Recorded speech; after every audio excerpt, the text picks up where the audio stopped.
Don't cook a whole chicken until you see this trick.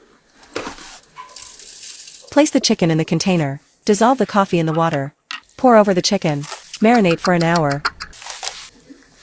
Cut off the wing tips and the chicken lengthwise. Season to taste. In vegetable oil, melt the butter, slice the garlic. Fry the garlic. Remove the garlic from the pan. Fry the chicken on both sides.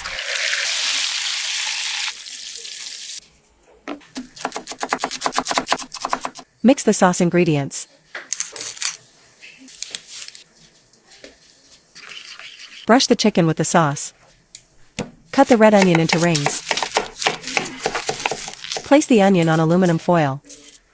Place the chicken. Wrap the chicken in aluminum foil. Cook for an hour.